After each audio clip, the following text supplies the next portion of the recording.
இன்றைக்கி வெள்ளிக்கிழமை 3 கறி சமைச்சிருக்கிறேன். பாருங்க மக்களே,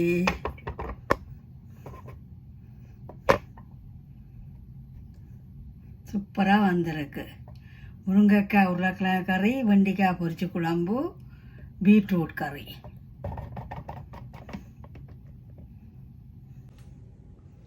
முருங்கைக்காய் உருளைக்கிழங்கு கறி, உருளைக்கிழங்கு பொரிச்சு போட்டினேன். வெண்டைக்காய் பொரிச்ச கறி, பீட்ரூட்டும் பச்சை பட்டாணி கறியும். 3 கறி இன்றைக்கு வெள்ளிக்கிழமை சமைச்சிருக்கிறேன். நீங்கள் பொட்டோட்டாவை பொரித்து போட்டு, நல்லா பொரிக்க தேவையில்லை, கொஞ்சமாக லைட்டாக பொரித்து போட்டு உருளைக்கிழங்க போட்டு தக்காளியும் பூண்டும் அரைச்சி போட்டு கறி வச்சு பாருங்க, இன்னும் டேஸ்ட்டாக இருக்கும். நான் கடைசியில் கெச்சப் பண்ணேன்.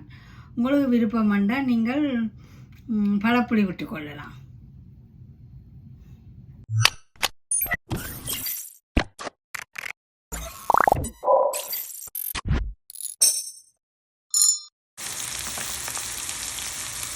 இப்போ வெண்டைக்காய் பொரிச்ச குழம்பு, இதுக்கப்புறம் வெண்டைக்காய் பொரிச்சு எடுத்து போட்டேன். அதே எண்ணெயில் இப்போ பூண்டு, வெந்தயம், வெங்காயம், கடுகு, பெரிய சீரகம் எல்லாம் போட்டு, சுத்தல் மிளகாயம் போட்டு, மல்லியில் கருவேப்பிலை எல்லாம் போட்டு வதக்கிட்டு தூள் போட்டு வெண்டைக்காயை போட்டு குழம்பு வைக்க போகிறேன்.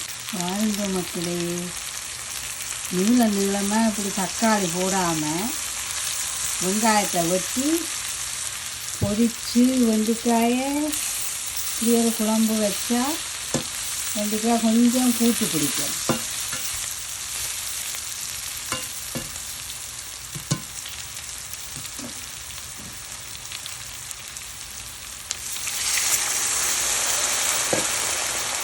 குழம்பு கொஞ்சம் வெண்டைக்காய் குழம்பு ரெடி. நல்ல பூண்டு வெட்டி போட்டு பொரித்து குழம்பு வச்சுருக்கிறேன். இப்படியும் நீங்கள் வெண்டைக்காய் குழம்பு தக்காளி போடாமல் செய்து சாப்பிட்லாம், நல்ல டேஸ்ட்டாக இருக்கும். இன்றைக்கு வித்தியாசமான ஒரு முருங்கைக்காய் கறி. அதுக்கு இப்போ பொட்டாட்டோவை லைட்டாக பொரிச்சு எடுத்துக்கொள்வோம். முருங்கைக்காய்க்கும் பொட்டாட்டோவுக்கும் நல்ல காம்பினேஷன். அந்த காலத்தில் அம்மா முருங்கைக்காயும் பொட்டாட்டோவும் போட்டு நல்ல கறி வைப்பா, நல்லா இருக்கும். முருங்கைக்காய், கத்திரிக்காய் பால் கறி வைப்பா, சூப்பராக இருக்கும். இப்போ இதை லைட்டாக பொரிச்சு எடுத்துக்கொள்ளும். பொரிக்காமையும் போட்டு வைக்கலாம். பொரிக்காமல் வச்சா என்னென்னா இவர் சொல்லுவார், முருங்கைக்காய்னா உருளைக்கிழங்கு அவியல்னு சொல்லுவேன். இப்போ உருளைக்கிழங்கு பொட்டாட்டோவை இப்படி ஃப்ரை பண்ணி எடுத்துக்கொள்ளுவோம். இப்போ கடுகு, பெரிய சீரகம், சின்ன சீரகம் வடிக்க போட்டிருப்பேன். செத்த மிளகாய் போட்டுட்டு கருவேப்பிலையும் வெங்காயம் போட்டு வதக்கி கொள்ளுவேன்.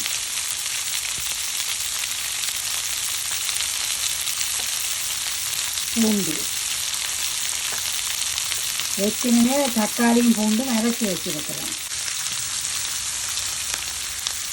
உப்பு போட்டு கொள்கிறேன். மல்லியில் போட்டு கொள்கிறேன்.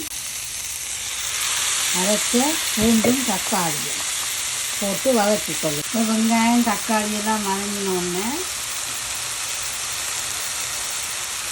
மிளகாத்தூள் போட்டு கொள்கிறேன்.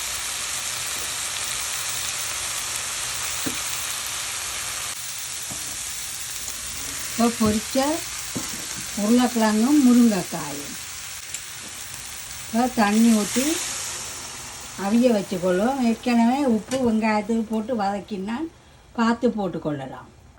அவங்க பொரிச்ச உருளைக்கிழங்கும் ஒரு தூளை வாக்கில் வெட்டணும். முருங்கைக்காயும் போட்டு நல்ல ஒரு குழம்பு. முருங்கைக்காயும் உருளைக்கிழங்கும் போட்ட குழம்புக்கு இறாலும் போட்டு வைக்கணும், ஒட்டுக்கு சாப்பிடணும். அந்த மாதிரி ருசியாக இருக்கும். இன்றைக்கு வெள்ளிக்கிழமை ஆனவழியாக மிளக்கறி. இப்போ மல்லியில் தூவி கொள்கிறேன். இப்போ முருங்கைக்காயும் பொரிச்ச உருளைக்கிழங்கும் போட்ட குழம்பு ரெடி.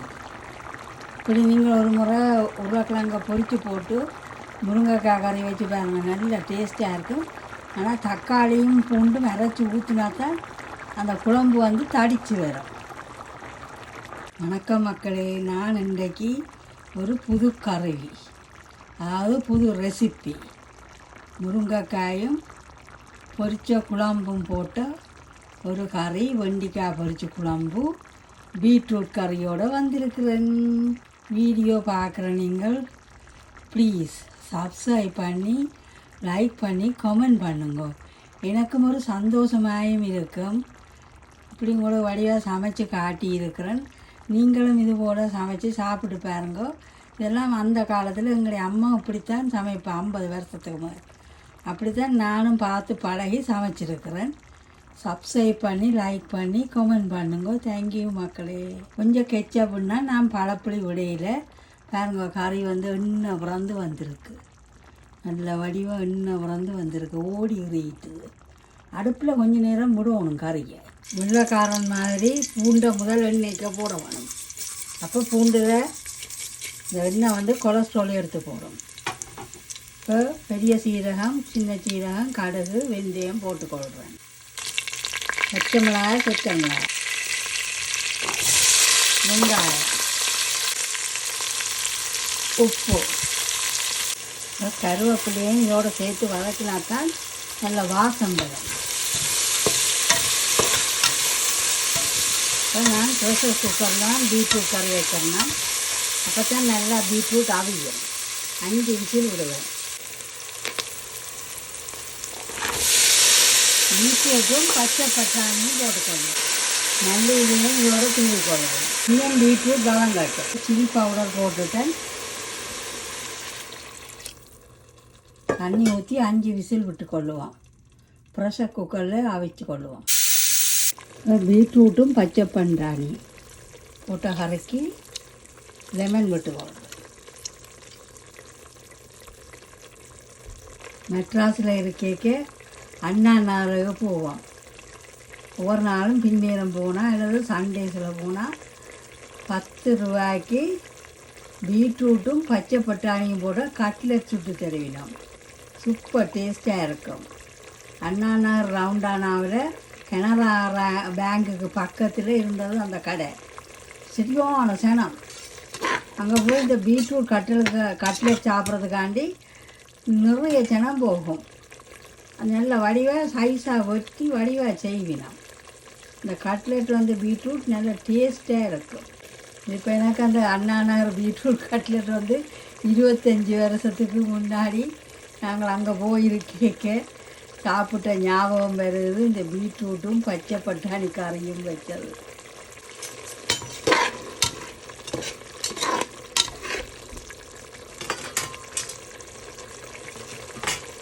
கருவேப்பிலையும் தூவலாம். எனக்கு மல்லியில் பிடிக்கும். மல்லியில் தூவி போடுறேன்.